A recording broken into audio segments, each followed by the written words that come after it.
next guest here is Alyssa Murray-Cometti from IL Women. As we kind of a week late here, Alyssa. Last week, the holiday gets away from you. We got to put a recap here, though, on the Syracuse women's lacrosse season. That unfortunately, I think it seems to end in the same way a lot of these years. How do you look back on this Syracuse women's season when we see the end coming in the semifinals to Boston College yet again?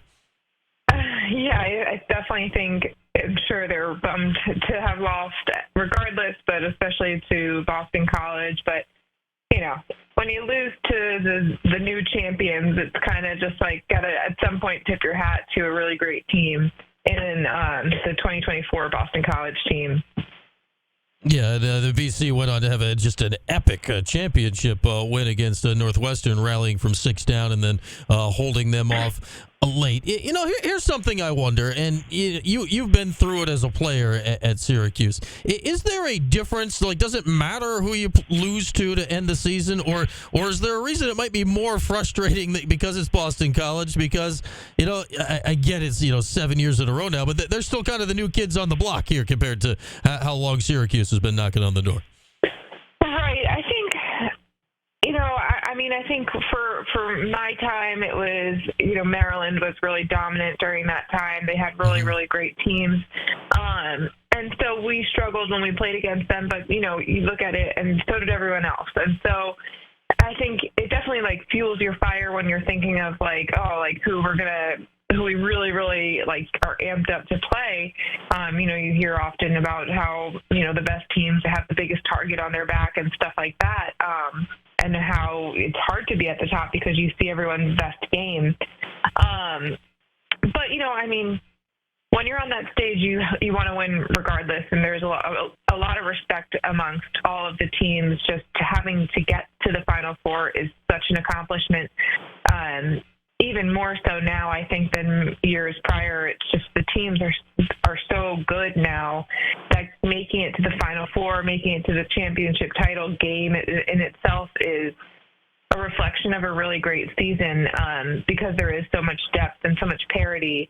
I think we said it several times. This year was really the most unpredictable season, and obviously I think ultimately the team who were the top two teams who people would have guessed in January were the ones in the title game, but there were moments during the season where it was really uncertain. So I think that's just a reflection of the parity. Yeah, we saw it basically loop back to where it was at the beginning after some detours along the way. And then, right. Boston College, I'd say that was maybe the surprising part. I think a lot of people thought Northwestern would have been the champion for most of the year, and BC gets it done here. And, BC's kind of right. They're the new power in the sport, right? Northwestern has been powerful for a long time. They're obviously still at the top. Maryland's in a slight lull for Maryland standards, but they are maybe the all-time most powerful program. And these are like the only three teams, right, that stand in Syracuse way. It feels like if Syracuse season ends, it's against one of these three. Like, where does that put us with Syracuse? Because they're right there every year, right? It's like they don't have a year where they're number 15. They're number 3 in the country every year in and year out. So is that something where, inevitably the dam breaks, or is there something you see where, okay, something needs to change to climb that last rung of the ladder? I think it just takes a little bit of time. I think, you look at Acacia Walker-Weinstein's time at Boston College and how many years it took her to finally win that 21 national championship. She took over the program as a young coach and started chipping away, and year after year they got a little closer. I know we beat them in an Elite Eight. I think it was my senior year. And then they got a little closer, and then finally they make the Final Four when Sam Apuzzo was there, and then they come back, and they're back for what is it, maybe 5-6 years before they're finally, sealing the deal. And so I think it's just, you just got to stay consistent. You got to, get recruits. You got to stay grinding, and I think, you look at the program, and obviously it's been around and they've been on the doorstep of winning a title, but people forget that this is Kayla Trainer's third year as a head coach. And so I think it's just a matter of just her and her staff continuing to grind and get the players that play well in their system and what their match up with their philosophy to finally get it done. And, I think they're definitely on the right track. I don't think this is something that happens overnight. You look at all those coaches that were in the Final Four, and they've been there for a while now, and they've worked hard to get that first championship. And I do think, once you get there, once you have the championship under your belt, that's why you see sometimes like these stretches of repeat champions. It's like you get the taste of it, you're kind of at the top and you know what it takes, and you kind of have a little bit of momentum to avoid just being one and done. But yeah, I think it's just a matter of continuing to just be in the conversation until you are the conversation. And it feels like once people are the conversation, Alyssa, they stay that way for a very long time here. We mentioned those three programs. They've been at the top for one or the other pretty much for a very long time here, as we got Alyssa Murray-Cometti with us. And you mentioned it. Kayla Trainer, year 3 done. She's still one of, if not the youngest coach out there. What do you make of what Kayla has accomplished here through 3 years? And where have you noticed her growth as a head coach over the course of the last 3 years? Oh, I mean, I'm a little biased because she's one of my good friends, but, I think it's unbelievable what she's accomplished. 2 Final Fours and an Elite 8. Like, who else is doing that right now? What young coach is there? And obviously she walked into a pretty solid program with Gary leaving after their national championship appearance. But, she still has to play in the toughest conference in the country, in the ACC, and maybe I'm a little biased with that too. I know people say the Big Ten, but to me, it's just is also up there. But to me, I think it's ACC very clearly the top. There's no lull. There's very few lulls when you're playing in that conference, and so she's got to make the right X's and O's calls. She's got to maintain a program through a really hard schedule, and I think a success that goes less noticed is, her team was clearly on the right track in terms of what they're doing to prepare their bodies. There's much less injuries than years past, which has riddled them, given them fits in the past. I think that 2021 season, 22 season, it's something that you kind of forget is how many players, even 23, how many players you just lose, and then you have to get creative. And people look at North Carolina and how they struggled with so many players down. Sometimes you just have unlucky years like that. But I know that they've been taking a really good look at how to prepare their players' bodies, how to do preventative stuff to keep everyone healthy. And so I think that's paying off big time. And then as a coach, I think she makes great in-game adjustments. You look at the athletes on a team like Boston College, and, they struggled for a bit there. I think it got down to like 9-4, and they made it a game again based off of a few adjustments that they did leading into that fourth quarter. And I think that's all coaching. And obviously I think she leans on her staff. Caitlin DeFleece-Watkins is unbelievable on the defensive side. Abby Rafis, Jason Gebhardt, everyone. I know they really do it as a group effort, but they have really established trust in each other and aren't afraid to make a change, which is sometimes hard as a coach because you're veering away from what you've practiced all week.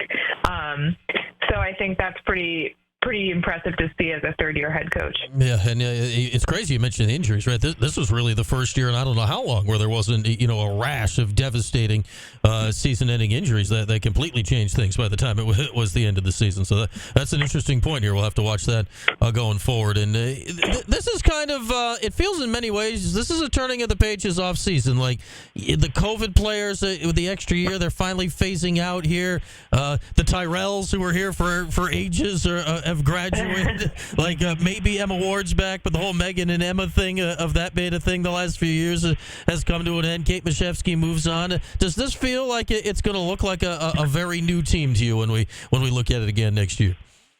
Oh, definitely. I mean, I think I don't remember the numbers off the top of my head, but they're going to be losing a lot of veterans, which it's hard, but it's the name of the game. And I think losing veterans is something that has happened less and less over the last few years. People start to just trickle out versus you graduate a class and they move on. It was a little different this year or the past few years with these COVID grad years and whatnot. Mm-hmm. But it's kind of exciting. I was thinking about it recently. I'm just thinking about all of these programs that there are going to be so many new faces next year, which really makes for an exciting season ahead and exciting next couple of years as new stars emerge. We had Charlotte North for an extra year. We had Izzy Skane for an extra 2 years.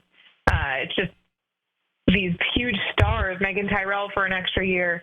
And now it's like next woman up in the category of who's going to be the big name.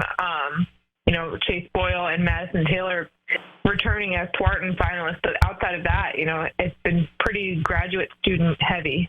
Yeah. I mean, for years and years and years, I'd say for Syracuse, right, next year, Olivia Adamson, right, has a solid chance, as good as any, right, to push into that superstar territory a year from now leading this team. Definitely. I mean, I think it's great that she's been able to play alongside some really great players, but she's also just emerged as one of Syracuse's most consistent players. She's not afraid of stepping up in big moments. It seems like she's a really good leader on the field. I know Kayla Trainer talks very highly of her. I think she's a key piece to their team next year for sure. Alyssa Murray-Cometti with us. I got to ask you about that title game, Alyssa, because that was wild stuff. It's 6-0. It's 6-0. I mean, I know 6-0. It's not game over in lacrosse, but when you're down 6-0 in the national title game, it's got to just mentally feel like you've been crushed, and it's got to be hard to get back up. How did BC pull that off? That comeback against Northwestern? Oh, man. I mean, it was really crazy. I think they just got off to such a slow start. They looked really tight, and I think Kayla Martello was the one that said it. She's like, we were playing scared, and it was obvious they were playing scared. And it turns out that Kayla Martello was a huge turning point for them, arguably one of the most underrated players in Division I, not just on their team. She was a huge part of that turning point. She scored 4 goals in a stretch to kind of pull them within striking range before the half, give them a little bit of time to regroup at the half. I think they were down 2 after the first 2 quarters. But just giving them a little bit of life that they're able to kind of pull within, and there's plenty of time left. They can make some adjustments. But her, along with, they made a change on the draw, was huge, just to make it more of a 50-50 ball. And they got some more extra possessions just so that the defense wasn't getting peppered every time they were down. It was just one Northwestern possession after the other, after the other, after the other. And it's hard to play defense for that long, even if there's brief breaks. The BC offensive sets were just so short that it was just right back on the defensive end. And so really hard to stand tall, particularly when you're playing against Izzy Skane, the best player in the country. And then Izzy ended up winning the Tewaaraton last week, so proving again that she's the best player out there, winning that 2 times in a row to wrap up her fabulous career. All right, Alyssa, really appreciate the time, as always, helping us put a little bow on the end of the season. I guess next year will be here before we know it, but we're looking forward to getting those Syracuse women back out on the field next year. But thanks, as always, Alyssa. Appreciate the time.